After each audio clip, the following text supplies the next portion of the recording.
आज विश्व में हर मानव अपने जीवन को हर एक दृष्टिकोण से बेहद सुखी और निश्चिंत बनाना चाहता है।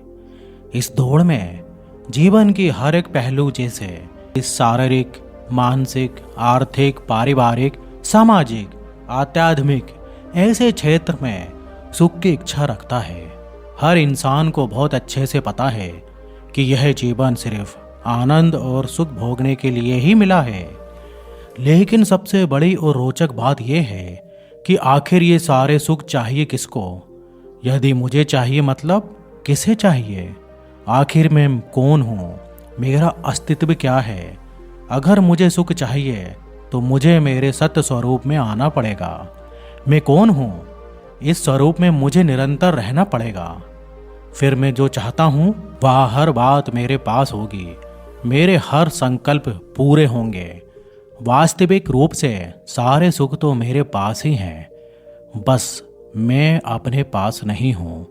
आज दुनिया में अधिकतम लोग अपने आप को 5 तत्वों का बना हुआ शरीर ही समझते हैं।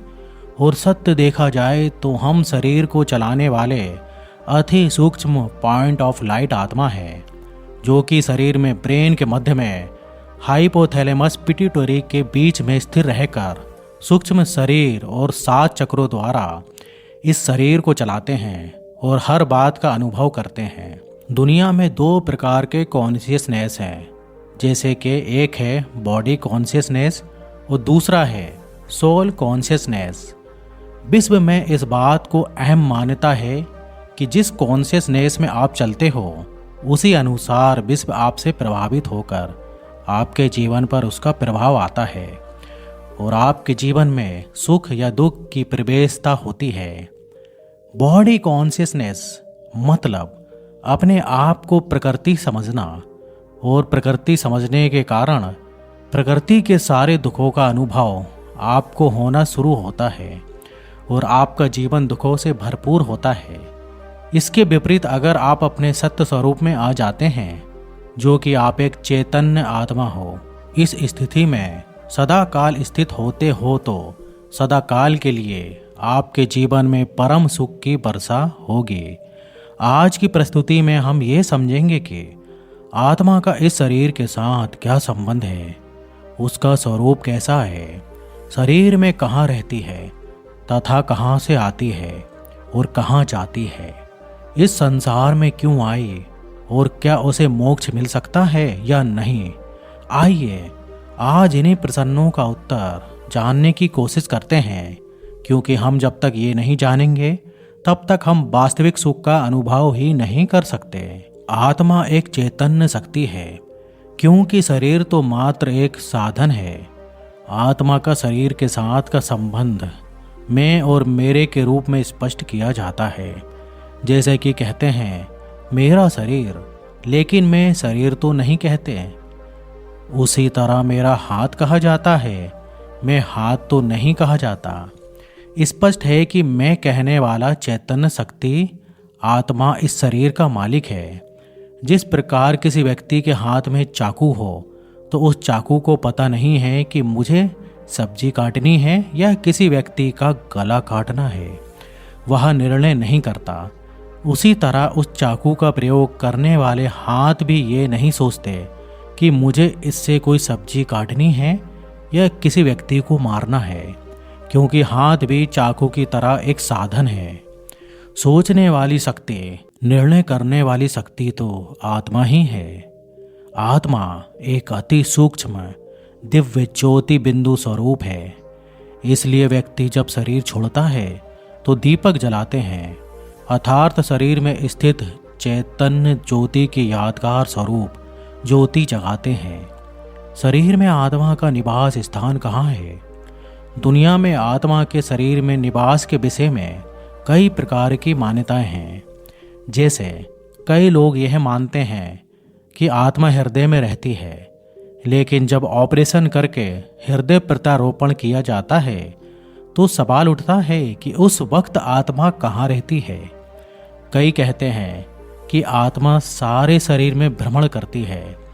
अब एक ही व्यक्ति एक ही समय में सुन भी रहा है, देख भी रहा है, बोल भी रहा है, हाथ भी हिला रहा है और चल भी रहा है, तो उस वक्त आत्मा कहाँ रहती है? इससे स्पष्ट है कि आत्मा का एक निश्चित स्थान होना चाहिए। अतः जिस तरह गाड़ी में ड्राइवर का एक निश्चित स्थान होता है जहां बैठकर वह पूरी गाड़ी को कंट्रोल करता है, ठीक इसी प्रकार मस्तिष्क पूरे शरीर को नियंत्रण करने वाला स्थान होता है। अतः आत्मा भी मस्तिष्क एवं स्नायु तंत्र के द्वारा शरीर की सभी कर्मेंद्रियों एवं ज्ञानेंद्रियों पर नियंत्रण रखती हैं। मेडिकल साइंस के द्वारा भी ये प्रमाणित किया गया है कि हाइपोथैलेमस और पिट्यूटरी ग्लैंड के बीच में आत्मा निवास करती है। इसलिए व्यक्ति जब अपने भाग्य की बात करता है तब वह अपना हाथ मस्तिष्क पर फेरता है, यानी भाग्य शरीर में नहीं है, परंतु आत्मा भाग्य लेकर आती है और लेकर जाती है, क्योंकि आत्मा भुकुटी के पीछे बैठी रहती है। अतः लोग कपाल में भाग्य को दर्शाते हैं। इसलिए भारत में हिंदू चंदन का तिलक भी भुकुटी के माध्य ही लगाया जाता है। आपके मन में सवाल आता होगा कि चंदन का ही तिलक क्यों लगाया जाता है और वह भी एक छोटा सा बिंदु के रूप में ही क्यों लगाया जाता है? इसका कारण यह है कि आत्मा का स्वरूप अति सूक्ष्म बिंदु है। चंदन का रंग सुनहरा होता है। यह याद दिलाता है कि आत्मा का अनादि स्वरूप शुद्ध और पवित्र है। अतः चंदन लगाने से शीतलता महसूस होती है, अर्थात आत्मा का स्वधर्म शांति है। इसके अलावा चंदन की खुशबू चारों ओर फैलती है। इसलिए आत्मा जब अपने असली सतोगुण स्वरूप में स्थित होती है तब वह अपने गुणों की खुशबू सारे संसार में फैलाती है। इसलिए चंदन का तिलक लगाया जाता है। आत्मा कहाँ से आती है और कहाँ जाती है? कहा जाता है कि जहाँ से हम आए हैं वहीं जाना है, परंतु कहाँ से आए हैं और कहाँ जाना है ये पता ही नहीं। आइए इस चित्र के माध्यम से समझते हैं। चित्र में 3 लोक हैं। आकाश के नीचे मनुष्य लोक है जहाँ 5 तत्व की दुनिया है। ये संसार एक रंगमंच है जहाँ हर आत्मा शरीर रूपी चोला धारण कर अपना अभिनय करती है।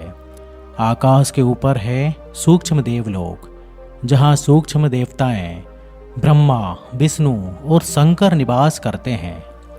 उसके ऊपर एक और लोक है जहाँ चारों ओर दिव्य प्रकाश फैला हुआ है और जहाँ सभी आत्माएं निवास करती हैं, जिसको श्रीमद् भगवद गीता में परम धाम कहा गया है। इसके बारे में कहा जाता है कि यह 5 तत्व की दुनिया एवं सूक्ष्म देवलोक से भी परे है।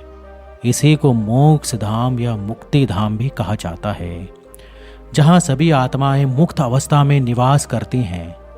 हम लोग उसे अपना प्यारा घर भी कह सकते हैं, क्योंकि घर वह स्थान होता है जहाँ से व्यक्ति का विशेष लगाव होता है। इसलिए जब आप सारी दुनिया घूमकर अपने घर आते हैं तो सुकून या राहत महसूस करते हैं या एकदम मन की शांति का अनुभव होता है। उसी तरह आज संसार में मनुष्य जब अनेक जन्म लेकर अपनी भूमिका निभाते निभाते दुखी हो जाते हैं या थक जाता है तो उसको भी अपना घर याद ही आता है। इसलिए जब कोई मनुष्य जीवन में बहुत तंग हो जाता है तो कहता है कि अब बस मोक्ष मिल जाए तो अच्छा होगा, क्योंकि मोक्ष एकमात्र रास्ता है जिससे आप अपने असली घर में पहुंच सकते हैं, जहां पर परम शांति की अनुभव होती है। मोक्ष की कामना करने वाले 3 प्रकार के लोग होते हैं। पहले प्रकार के वे लोग हैं जो जाना ही नहीं चाहते, कहते हैं ये दुनिया बहुत ही अच्छी है, क्यों जाना चाहिए। दूसरे प्रकार के वे लोग हैं जो इस दुनिया से अल्पकाल के लिए जाना चाहते हैं, अर्थात वे सोचते हैं कि थोड़े समय के लिए जाकर के फिर से वापस आ जाएं। वो तीसरे वे लोग हैं जो सदा काल के लिए मोक्ष प्राप्त करना चाहते हैं, क्योंकि ऐसे व्यक्ति इस दुनिया में दोबारा आना ही नहीं चाहते, परंतु आत्मा में इतनी समता और योग्यता है कि मोक्ष के बाद परम धाम में बैठने के लिए नहीं है।